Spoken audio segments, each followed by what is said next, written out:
Warren, Hey, Brad. how you doing? Very well. Yourself? Good. Welcome everyone across the country to our September version of Campfire Chat. We're really looking forward to spending the next half an hour with you on a very timely topic, we believe. And so we're really glad that you're joining us today. My name is Brad Willems, and I'm a donor motivation professional from British Columbia in the Fraser Valley. For those of you not from this area, that's about 40 miles straight east of Vancouver, right on the border. And that's our location. And we have a gorgeous sunny summer day here. Probably one of the last few as we head into fall, but we're grateful. And so we're outside for this campfire chat, and we're going to enjoy ourselves for the next short while here. Warren, our guest today, has been a longtime friend of mine. We go back more than 30 years, and Warren is the international director of Send International, and they're a missions agency with workers around the world in various countries around the world, and about 500 people are involved in his agency. And those are the people that he is ultimately responsible for. And as you can imagine, with them being all around the world, connectivity virtually would be an absolutely critical thing for someone in his leadership role. And ever more so since we're not allowed to travel. Warren has in the past spent 100 days a year in the air. And he's got a little reprieve from that right now. Quite shockingly, yes. Yeah, I guess you don't mind that your air miles aren't building. No, it's not too bad being around BC in the summer. So I know it's become a tradition here to talk about our favorite beverages at this time. And so what are you suggesting for our guests today? Well, I would suggest them to look towards a BC Radler. It's a half beer, half soda kind of concoction. It was crafted first in Germany, and the story goes that there was this innkeeper who created a bike path from Munich to his through the woods to his inn. And on this one day, in a beautiful June day in 1922, he was inundated with cyclists who were all thirsty. And so he had to stretch his beer, so he put lemonade into the beer, and that became a favorite, and it became a real summer light drink. And so out here in BC, we've got things like the Magic Hour Grapefruit Goose, we've got the Beach Lemon Mandarin Radler, we got the Lemon Ginger Radler, and then the Red Racer Radler. So it's just a fun, light summertime thirst quencher.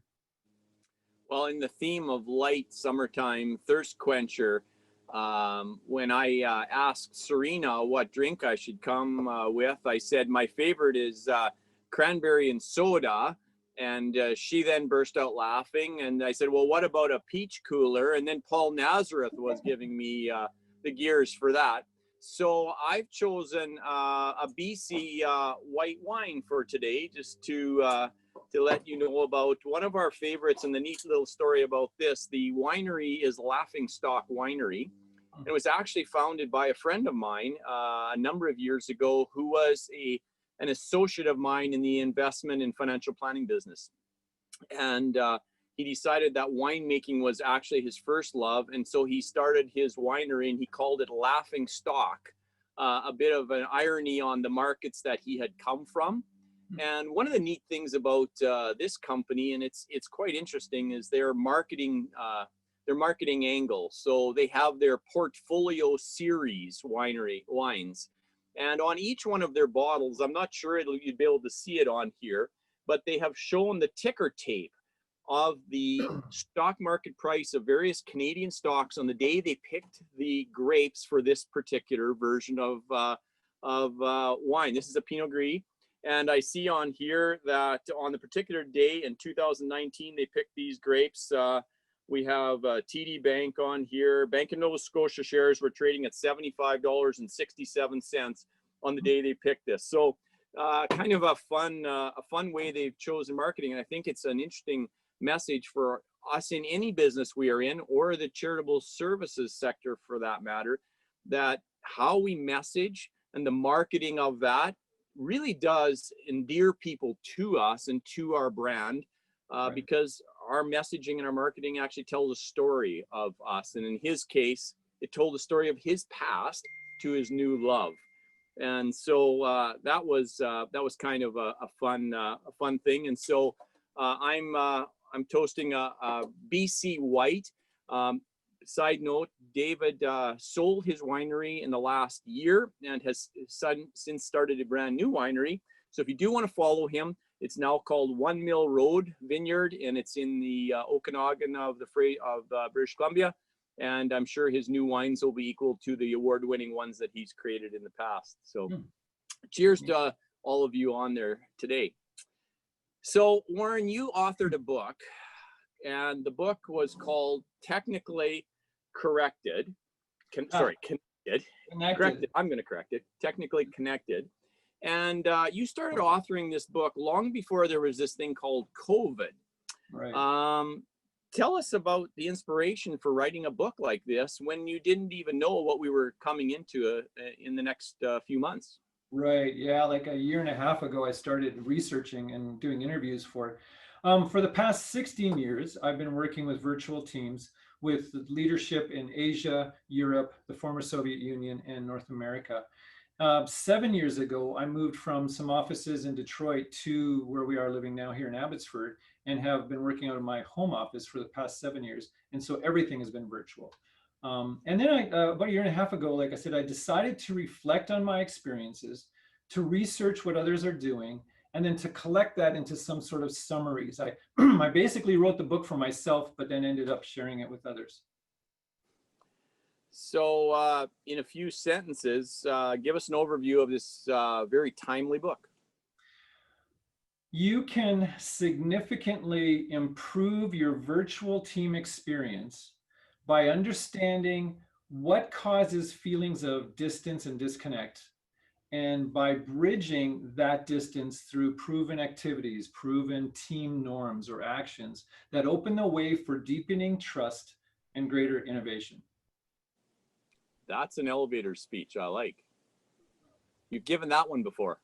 I have, yes. Yeah. So as we've all walked through these last number of months, I think many of us are really beginning to feel tech fatigue or virtual fatigue.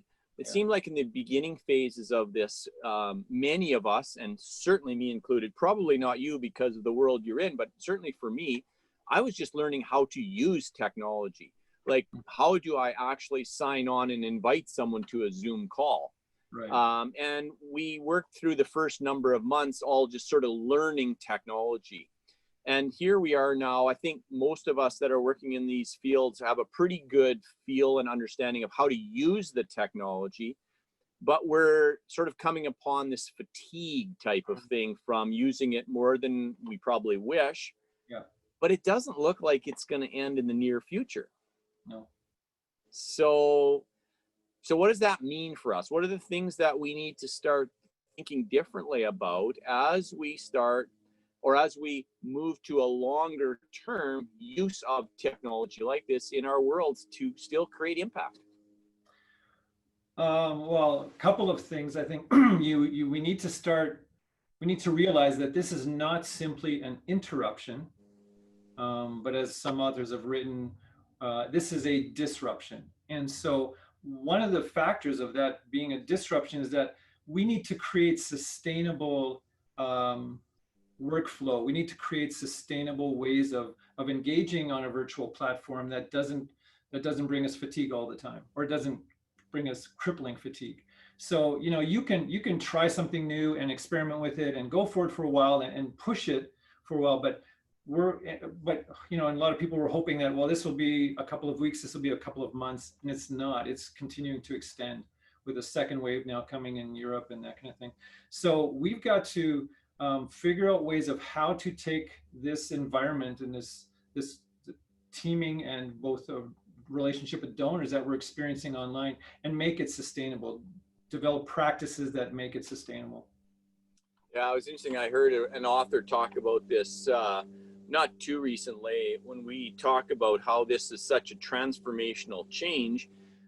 And he made the case that actually it isn't transformational change because this already existed. Like Zoom existed before we did this. Microsoft Teams existed, but it has exponentially sped up the adoption of this technology. So the technology's been in existence for quite some time, but very few were using it. And COVID has just thrust us so much, light years further down the path, right?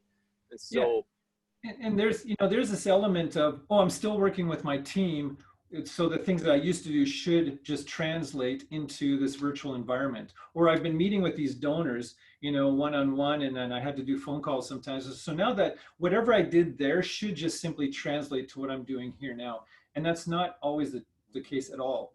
The virtual space robs you of some of the props that you've used to read the room or to read the person.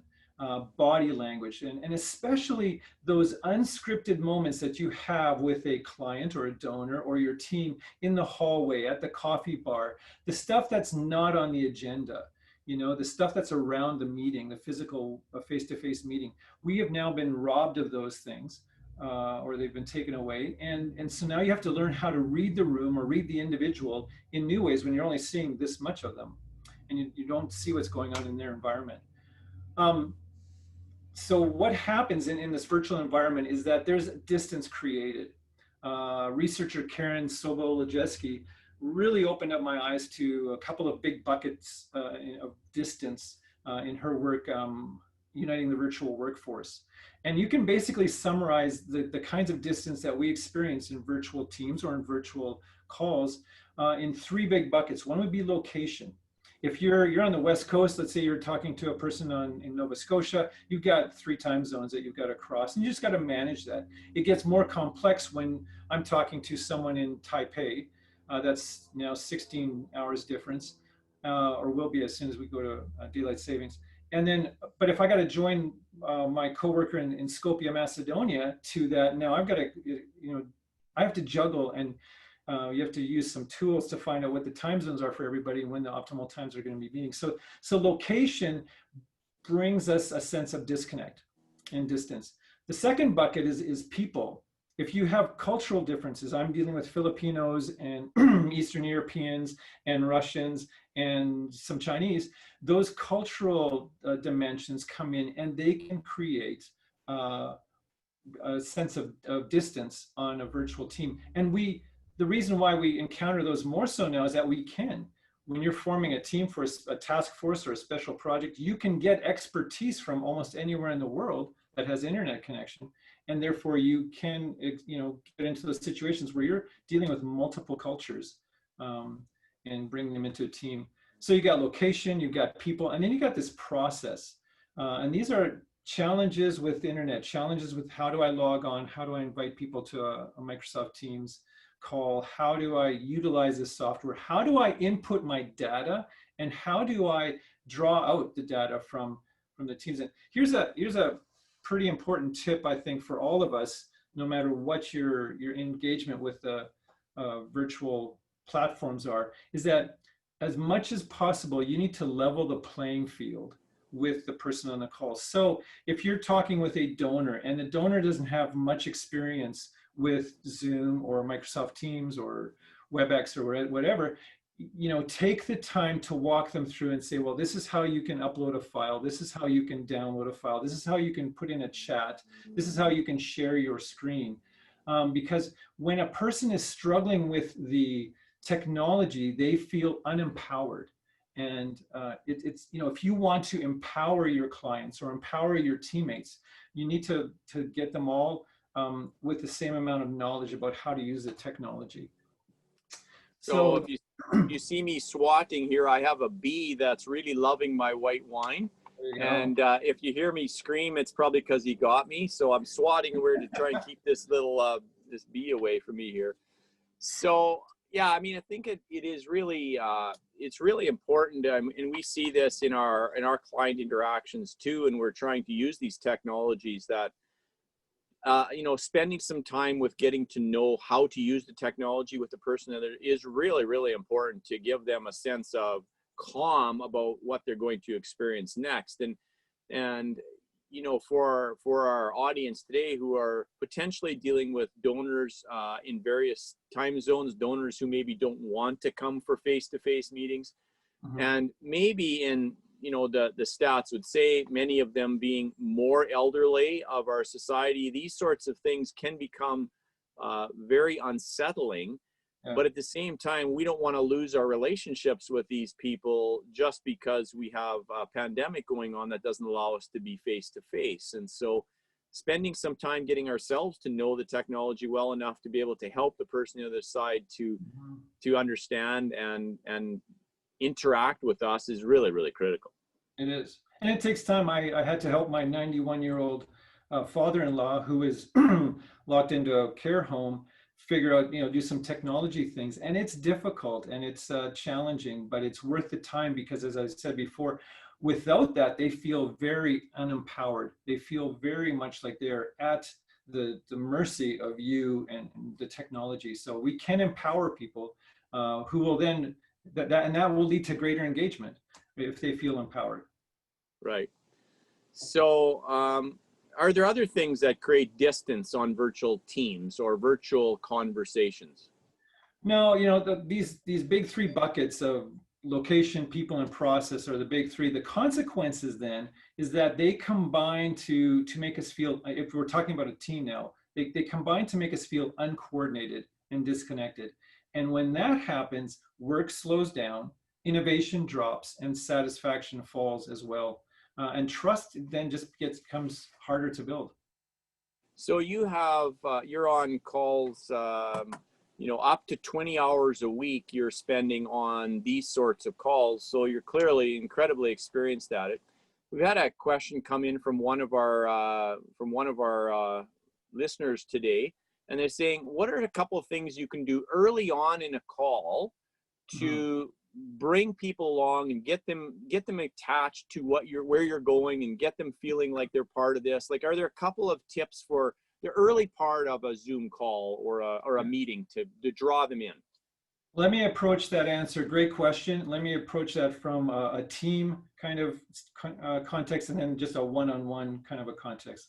Especially for teams, when you are operating virtual, it's just like time gets compressed and people feel that because I can schedule this meeting and I can actually schedule my meetings really tight because we don't have travel, we don't have all, people walking down the hall or you're not waiting.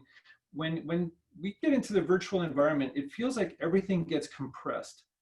And so what we practice that I've had with our teams is that we open up our meeting 10 to 15 minutes early. So before the actual start time of the meeting, it's usually 10 minutes. We'll open up the meeting and then people can jump in and then it's just a free for all. Talk about sports, talk about, the incredible game the Raptors had last night against the Celtics, whatever it is, right? Just catch up. It's that coffee room kind of connection. And NFL open tonight.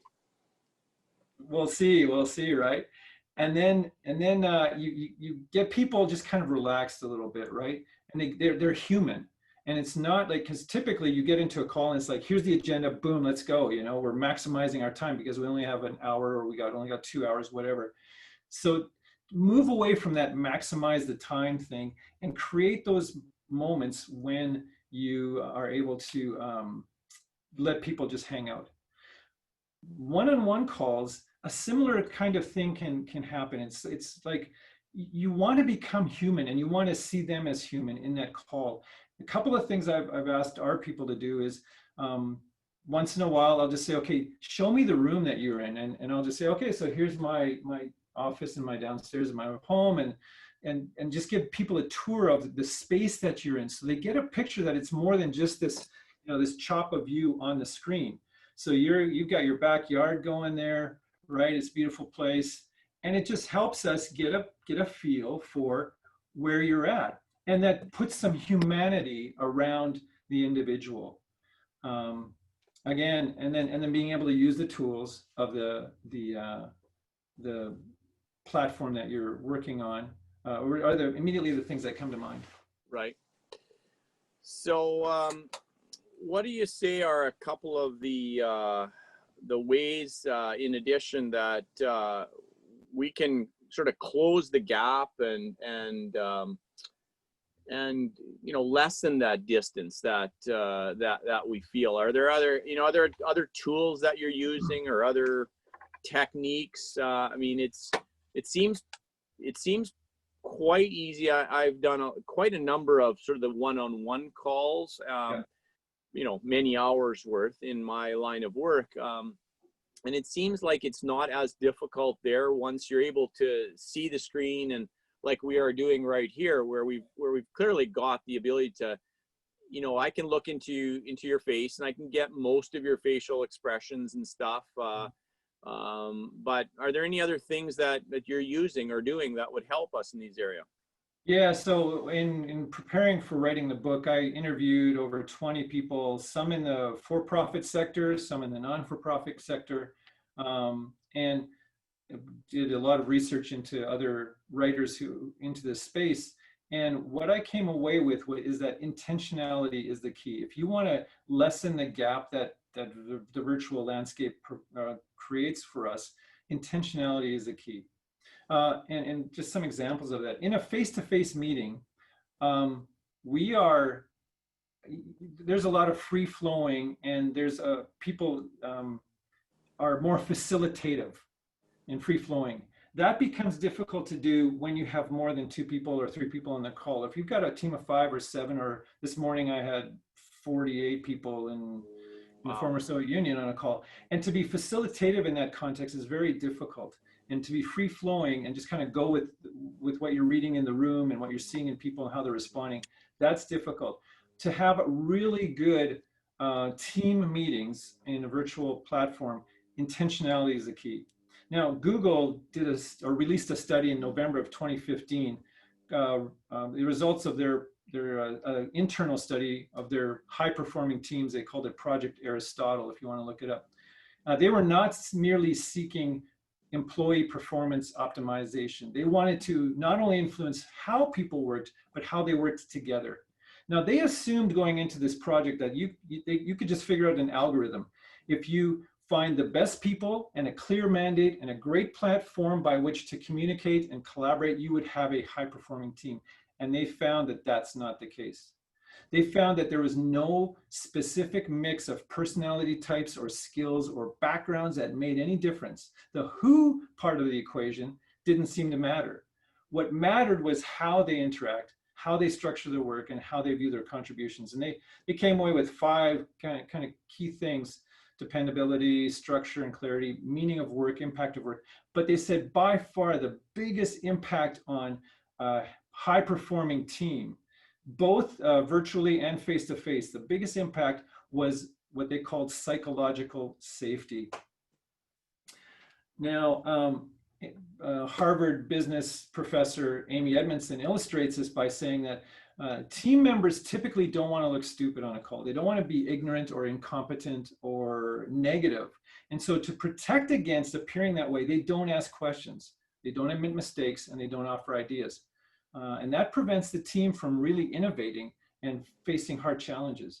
So you need to empower team members to speak up and be direct and be willing to challenge each other. And what we call a vital behavior that our team developed last summer, in talking about this, we developed this vital behavior that I do on every call now. And so if I was doing a one-on-one with you, Brad, at the end of our call, I would say, are you avoiding any conversation? Mm-hmm. Because we need to be direct with each other. We need to have the conversation that's kind of churning inside you. And if so, why are you avoiding it? And then do you need to act on it? Do you need to wait for better timing to deliver it? Or do you need to just get over it? Like that be. You almost got me again. So, just creating these norms, these regular behaviors that you do on your team to create psychological safety has been really critical for us. Our team, that question forces people to say, well, actually there's like 2 days ago, I had a conversation with one of my directors, and he said, yeah, actually I need to have a conversation with you, but I need to wait a little while yet before we have it. So I know that conversation is coming probably in about 2 weeks time. There's an event that took place this morning that we had to get past, and then now I know he's going to have that conversation with me, and that's critical for us to have that team really work well together. So choosing the right people is important, but when you think about working together, the how is more important than the who. Of course, you need a certain baseline of competence, but how you do that is really important. Somebody here has asked the question, is trust another word for psychological safety? They're, yeah, very, very similar. Yeah, very, very similar. Yes. Okay. The people who write about it will say they're different, but no, it's very close to being the same thing. For Establishing us that, generalists, they're close enough. yes, they are.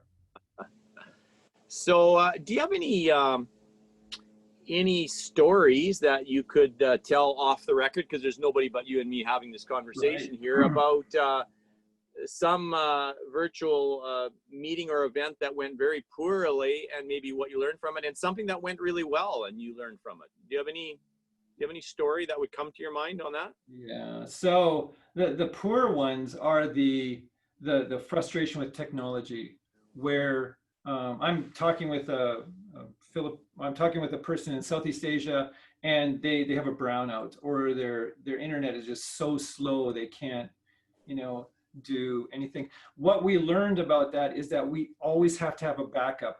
So our team uses WhatsApp. That's our backup. When we want to do secure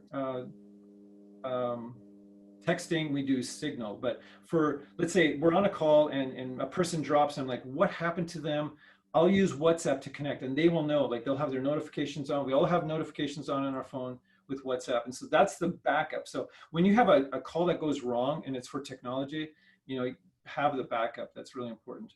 Calls that go right. I was doing a webinar for a group of people, and the co-host and I were, our screens were live and just like this. And we were talking, and his kid ran in, and he's like, you know, trying to keep engaged, and then, you know, doing this thing with his hand, like, you know, my son, get out of the room, I'm on a call, kind of thing. And I just said, stop right here. You know, I said, Craig, bring, you know, who is that? Let's bring him in, you know. And we brought him in, and it was like, here's this human moment. Again, we're not just all about business. We're not just about the task, or, you know, the task list. It was like, here's my son, and he just came in and he needs this, and oh, and here's our dog, you know. And then we had this little moment, this little bubble, like of humanity. And Yeah. later, the feedback from the crew that was, you know, participating in that webinar was just huge on that topic, and how we allowed for that within the call. So yeah, those are the first two things that come to mind. Thanks. We are nearing the end of our 30 minutes. I still have a sip left, and for the amount that you've been sipping there, it looks like you've got some left too. That's pretty clear, Rattler there. Yeah, it's not Rattler. Yeah. So thanks again for taking the time to visit with us on this incredibly relevant topic. For those of you, again, who might want to pick up a copy, Warren's book is available. Where is it available, Warren? Amazon.com or Amazon. And technically connected by Warren Janzen. And we're very appreciative of his knowledge, and I encourage you to pick it up if it's something that might make a difference in your world, as we probably stay in this virtual world for quite some time. And we're all getting used to it, I think, by now, but we're also all ready to be out of it. And there's no doubt about that. So just as we close today, just want to let you all know that our next Campfire chat